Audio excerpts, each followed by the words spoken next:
What's happening, folks? Welcome back to the channel. It's full-time reaction here from Rugby Park after Kilmarnock 0, Celtic 2. Martin, I thought that was a hard one today, hard fought, but we got there in the end.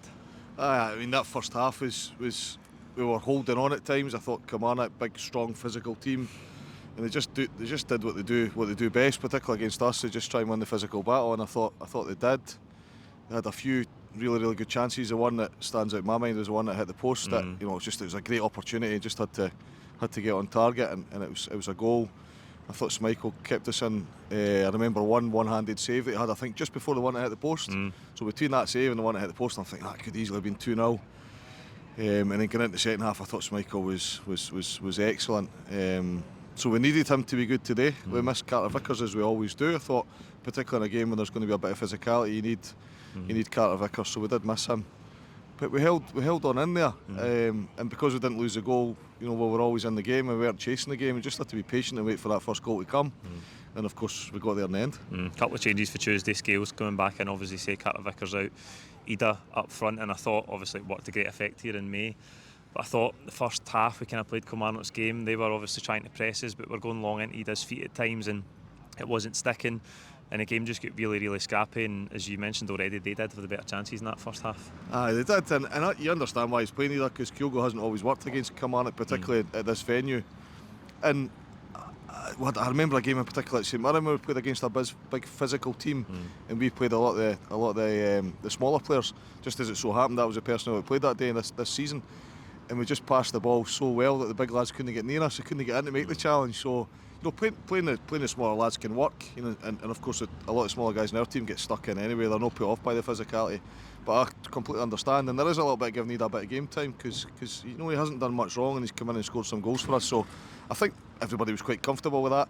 There was a lot of chat before the game about whether more players would be rested, but we've tried that in recent times. It's hard coming here, isn't it? You don't want to underestimate it. Well, we've tried at home, am I right in saying the Falkirk game, and then was it the Dundee game after that? We've tried that twice, and it didn't quite come off, albeit it was radical changes. That was, I think, 6 changes in each of those 2 games.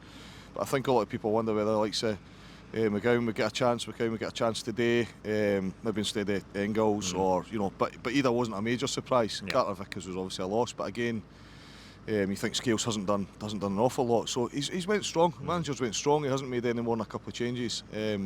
And as I said, the fact that we hung on in the game while we were always in it was just, I thought today it was really important to get the first goal, because had we gone behind, we'd have been really chasing. But as I said, we got the result, we got there in the end, and we just had to dig deep. And during a league campaign, you're going to get half a dozen of these at least. You might get 10 of these a season, and it was just one of those days where we had to dig deep and get the 3 points. Aye, absolutely. We get the goal, obviously nicked it before half time, good time to score. McGregor just puts that ball into a good area. I think they announced it was Ida's goal, but he was nowhere near it. Just in that area where the goalkeeper doesn't know what to do with it, and it goes into the back post. Aye, I thought it was good, and it was a good time to score as well, wasn't it? It was really important, and that just burst Kilmarnock's bubble. And of course, as long as it stays 1-0, they're still in the game. But I thought it was really important, as I said, to get that first goal. And a lot of people are saying rest McGregor, but he's just so pivotal to that team, and he's always an 8, often a 9, sometimes a 10 out of 10, and I was pleased to see him start. And I think also in view of the fact that today's the last game before an international break, and the likes of McGregor and others won't, they'll get a short break. So I thought today it was absolutely right to play the captain and others, and as you say, he's just played that clever pass as he does. I thought Kilmarnock started second half strongly as well. He had more chances. Schmeichel again called into action. I think it's one where, is it Kennedy coming in off the left hand side, he should really finish it, but it's a great save for Schmeichel.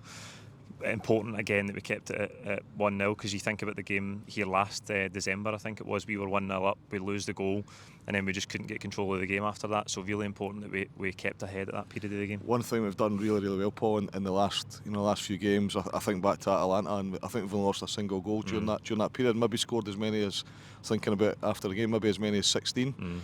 But the fact that we've not been losing goals, it's far easier to win these games, because you lose a goal, you then need to score 2.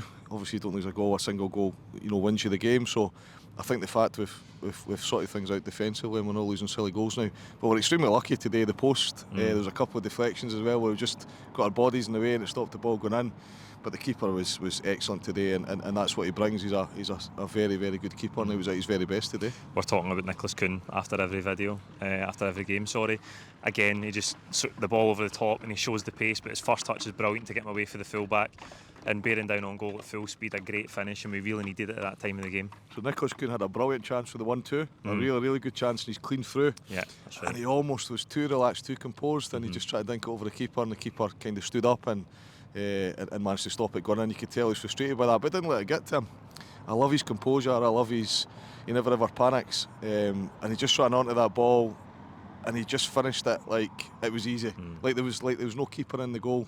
He just almost passed it. I'm really looking forward to seeing that again on the TV. Watch it 2 or 3 times tonight. It was just an excellent finish from an excellent player. What an addition he's been to the squad this year, particularly in view of the fact that we didn't really have much from him last year. But this year he's just consistently contributing to every single game, and that was key today. Had we not got that second goal, I'd have been concerned going into the last 10 minutes we might have conceded. Absolutely, you didn't want to be defending your box the last 10 minutes, cling on to a 1-goal lead. I thought the subs helped us. I thought McCowan helped us. I thought Ralston even coming on in a physical game like that was good.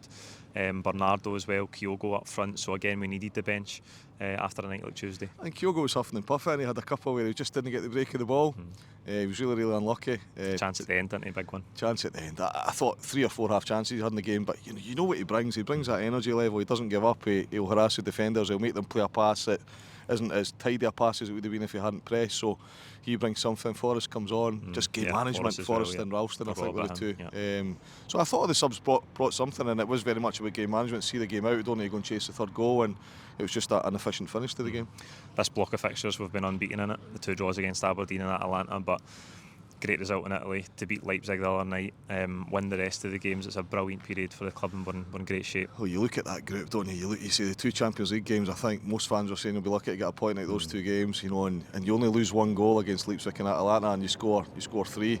I mean, excellent results, excellent performances. 2 quite different performances. The semi-final, everybody was predicting that'd be a tight game after the draw against Aberdeen. It was a polar opposite. We were sensational that day, one of the best performances I've seen in recent years. And then we've dug deep against Dundee at home, dug deep again today, and a good win away to Motherwell, a really good convincing win. So we couldn't ask for much more. As I say, I think if my arithmetic's correct, I think it's 16-4 and 1 against in that group of fixtures in a semi-final against arguably the second best team in Scotland, 2 Champions League teams who are the best of the best. A tough away game to Motherwell, and then Kilmarnock away is never easy, and Dundee at home was probably only the one out of that group of fixtures where you'd say on paper that should be comfortable, but the rest were all really challenging games.